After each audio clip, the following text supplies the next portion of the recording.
Welcome friends. Today we are seeing a very basic topic of normal labor, and once we understand the major steps involved in normal labor, then it would be very easy for us to understand the malpresentations and malrotations in case we go for abnormal presentations. Normal labor is defined as, the other name of it is eutosia. It is defined as series of events taking place in the genital organs in an effort to expel the viable products of conception out of the womb through the vagina into the outer world. This is called as normal labor, or this is called as labor. To make it normal, we have certain criteria which we are going to see in next slide. Parturient is the patient who is in labor. Parturation is the process of labor, and delivery is the expulsion or extraction of the viable fetus outside the womb. What are the criteria to call that labor as a normal labor, or to say that it is eutosia? First thing, it should be at term. The onset of the labor should be spontaneous. It should be with vertex presentation, that is cephalic, without undue prolongation. The time schedule of the labor process should be in that average period. There should not be any prolongation. The termination should be natural, and it should not have any complications of both mother as well as baby. So at the end of the labor, they both should be fine. Then only we can call it as normal labor. What is abnormal labor? That is dystocia.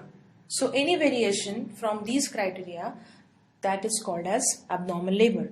So if it doesn't start on its own, if it is either before the term or after the term, or it ends with cesarean section, or the baby and the mother has some complications later, then that labor is not called as normal labor. It would be considered as dystocia. Now, when the labor starts, we usually, when the patient gives us LMP, we calculate EDD by Niggles formula and tell the patient that this is the date on which you are likely to go in labor. But on an average, on EDD, only 4% of patients they deliver. 1 week on either side, almost 50%. EDD, 1 week either earlier or later, almost 50%. 2 weeks earlier and 1 week later, 10%.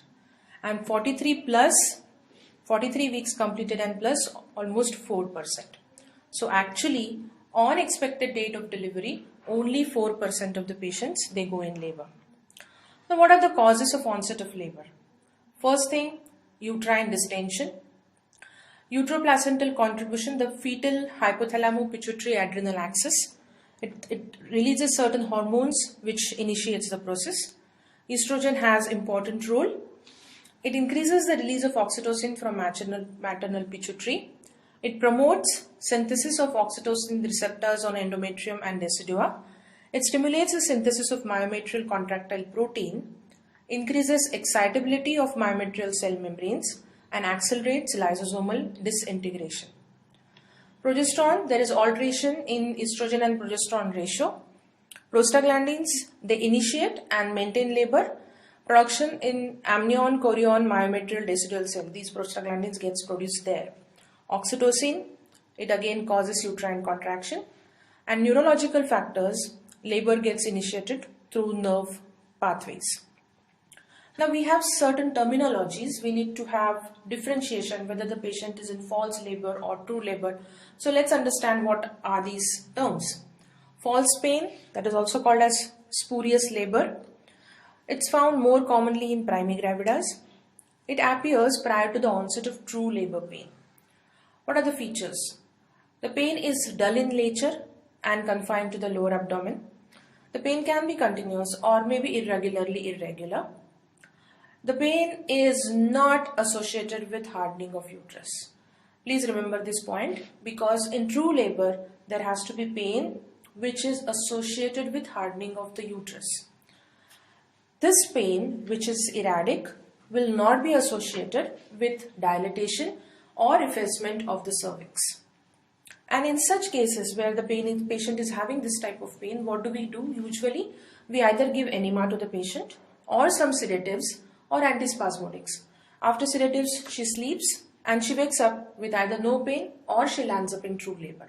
So that's the differentiating point, that if the pain subsides by giving enema, sedatives and antispasmodic, then that pain is not true labor pain, but it is actually false labor pain.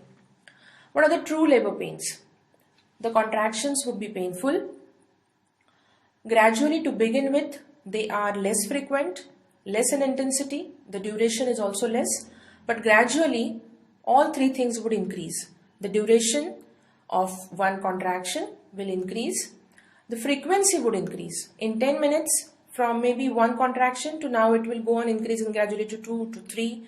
At the end of the second stage, almost 4 contractions in 10 minutes. Intensity, frequency and duration of the contraction, they go on increasing. It is always associated with SHOW. SHOW, SHOW is cervical mucus, which is thick but it contains some blood. That is because of disruption of the capillaries when the separation starts, when process of effacement and dilatation is taking place. Small amount of blood gets released into the cervical mucus plug, and this SHOW along with uterine contractions tells us that patient is likely to be in labor. Then as the contractions would be there would be progressive effacement as well as dilatation of the cervix. So it's again an important factor. Then these contractions which are associated with hardening of uterus leading to progressive dilatation and effacement is a classical sign that the patient is in true labor. Gradually there would be formation of bag of waters. It's a certain sign of onset of labor. So I have given you many clues. Again, an MCQ can be this way, that patient is in true labor by these signs, except. So you have to give weightage to contractions associated with hardening of the uterus, associated with cervical dilatation and effacement, formation of bag of membranes, and the frequency, duration and intensity going on increasing. Then to differentiate again the last point, that true labor pains will not get subsided whatever you do, whether you give her enema or you give her sedatives, she would have those contractions persistently. Now labor has something, the premonitory stage called as pre-labor. It may begin 2 to 3 weeks before the onset of true labor in primi and just few days before in multi. What happens in pre-labor? Some important things. First thing is called as lightening. Lightening is when the presenting part sinks inside the true pelvis and the breast of the baby falls ahead. So if the uterine ovoid is till the xiphisternum or little lower than that, then when the presenting part enters true pelvic cavity and rest of the baby falls in front, there would be the uterine height would get reduced and patient suddenly feels a relief because this gravid uterus is compressing her respiratory system. There is this pressure. This pressure gets relieved. There would be relief from cardiorespiratory embarrassment. It signifies incorporation of lower uterine segment because now the baby is going down. There may be frequency of micturition or constipation because of mechanical pressure of this presenting part. The cervix become ripe, soft, less than 1.5 centimeter. Because of effacement, the length of the cervix starts decreasing and it admits maybe one finger. It becomes very soft, all set to dilate.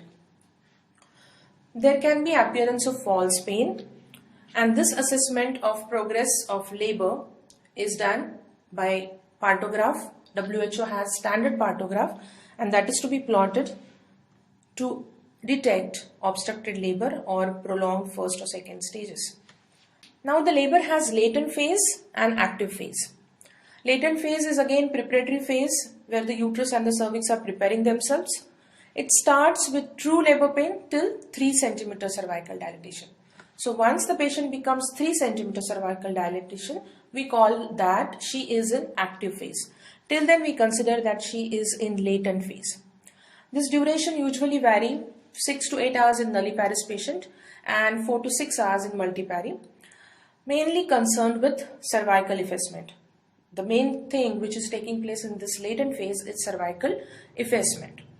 Active phase, it begins from 3 cm dilatation onwards. From here, we expect that if the patient is nulliparous, then we expect her to dilate 1.2 centimeters per hour, and in multi 1.5 centimeter per hour.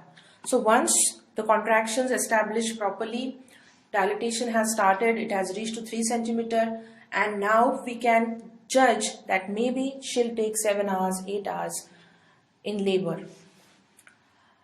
This phase of active phase of labor is mostly concerned with cervical dilatation.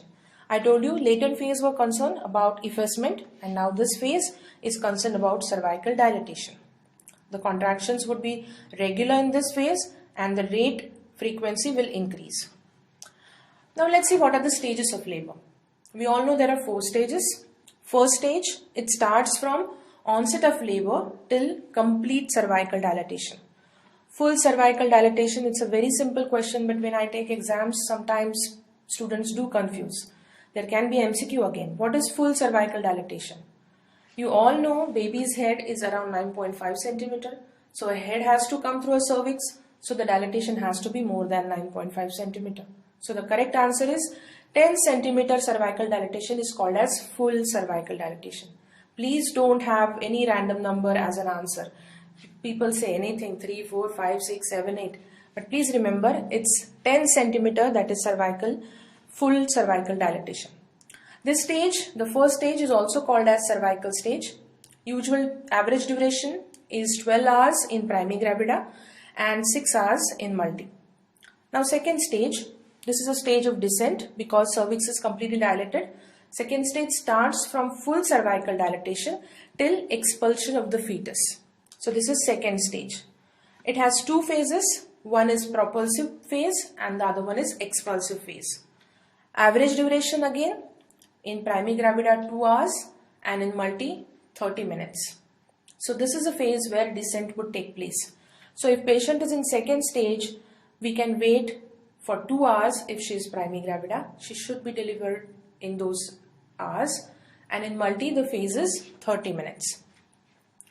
Third stage of labor, from expulsion of the baby till the expulsion of afterbirth, that is the placenta and membranes. This is third stage. The duration is same in both primi and multi, and it's of 15 minutes duration. So once the baby is out, we have 15 minutes for the delivery of placenta and membranes. Those are also called as afterbirths. Fourth stage is a stage of observation in which we observe the patient for likely complications, because we all know that labor doesn't end once the baby is out. We have certain complications which can make the happy scenario, which can convert it into a very bad scene, or we know the reasons where if we relax, that patient is delivered, placenta is delivered, and we relax a bit, this whole scene can change. If the patient lands up in embolism, patient can die. If there is PPH, we have to be really on our toes, and that's why this fourth stage is very important, that we have to observe the lady who has delivered normally, but still we need to keep her in labor room and observe her for 1 hour and see for these likely complications like PPH, that is postpartum hemorrhage, any inversion or embolism or any hematoma formation. So all these things we should keep in mind and observe the patient. Now let's see these stages in detail. In first stage, the main events are dilatation and effacement of the cervix. What is effacement? To explain it to you, if the cervix is like this is the external os and this is the internal os and this is the cervix, then opening up of the internal os is effacement.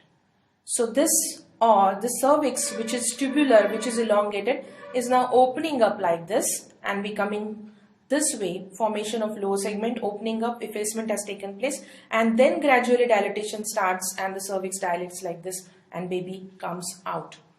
So this is taking up of cervix, called as effacement. There is full formation of lower uterine segment. The initiation, the formation starts much earlier, around 36-37 weeks, but the full formation completes in first stage. There can be physiological retraction ring. In second stage, the main events are descent and delivery of the fetus through birth canal. The downward thrust to the fetus is given by 2 things. One, uterine contraction. Every time uterus contracts, the upper segment retracts and tries to push the baby down. So that's the force which is pushing the baby down. and the added in second stage is maternal bearing down effect. Once she is fully dilated, we ask the mother to push the baby out, in which she takes a deep breath, she closes her epiglottis, and then she pushes the baby out. So these two downward thrusts help the baby to get delivered. Third stage events are there is separation and expulsion of placenta. You all know that uterus is distended almost till the sternum once the baby is inside. Placenta is attached as a disc, and now once the baby comes out, there is retraction. Sudden retraction of the big distended cavity, because liquor is out, baby is out. Placenta is attached, and now this placenta, which is inelastic, because this cavity is contracting, this placenta gets separated. The separation takes place by two means. Either the separation can be central, center of the placenta gets separated first and then the periphery, or it can be marginal, that the separation starts at margin first and then rest of the placenta can get separated. Central, the method is called Schultz, remember as an MCQ, and marginal is Matthews-Duncan, MM. I give this a clue to remember that Matthews is marginal, MM, please remember this way. And again, this is the most common method of placental separation, if the MCQ comes that way. Now, in which layer of decidua the separation occurs? This is again a likely question. So, placental separation plane runs through the spongy layer of decidua basalis. Remember this. Again, on the same topic, there are questions in the form of what are the signs of placental separation? How will you come to know that the placenta has separated? Once the placenta starts separating, the vessel channels, they just open up and there is gush of blood. So baby is already out, you are waiting, you have 15 minutes for the placenta to come out. When you are waiting, you can see suddenly there is gush of blood, because now the vascular channels are open because the placenta has started getting separated. So this is first sign. Second, there would be a suprapubic bulge. If the placenta is getting separated, uterus is retracting, this placenta will go and down and settle somewhere in the cervical region or vaginal region, and that will give rise to a suprapubic bulge. So second sign of placental separation is suprapubic bulge. Third important sign is apparent lengthening of the cord. Now what is this lengthening of the cord? Cord has particular length. It's not going to increase or decrease. So the word is apparent lengthening of the cord. Means what? When you are waiting for the placental separation and expulsion, what you can do is, with the ulnar border of your left hand, you can just push the uterus up, and the cord, which is having artery forceps attached to it after the baby has been delivered and the cord has been cut, you can see that when you are pushing the fundus of the uterus up, if the placenta is not separated, it gets pushed upwards, and thus the cord which is coming out of vagina gets pulled upwards. But when the placenta is separated from the uterus, you do the same maneuver, that you keep your hand, the ulnar border, just below the uterine fundus, and try to push the uterus up. This cord will not get pushed up. That gives a feeling that probably the cord has become more long or lengthened. This is apparent lengthening. Actually, this is because of placental separation. So again, to repeat important points, the signs of placental separation are gush of blood, apparent lengthening of the cord, and suprapubic bulge. Separation occurs by two methods. Central method is Schultz and marginal method is Matthews-Duncan. That's the most common method by which the placenta gets separated, and the plane of separation is in decidua basalis. Now we will see mechanism of normal labor. Normal labor has a definition which we have seen. Mechanism of normal labor has a different definition, and it's a definition, so we are not supposed to change any words in this. It's a series of movements that occur on the head in the process of adaptation during its journey through the pelvis is called mechanism of labor. The word adaptation is very important in this definition, because when the baby is trying to come out and get delivered, that time baby has to adapt a lot. Probably this is our most difficult journey when we are getting born. Everywhere we have to adapt. There is compression, there is rotation, we have that bony head is coming through a bony pelvis, and that's the way the adaptation takes place. So remember, it's series of movement that occur on the head in the process of adaptation during its journey through the pelvic cavity. It's called mechanism of labor.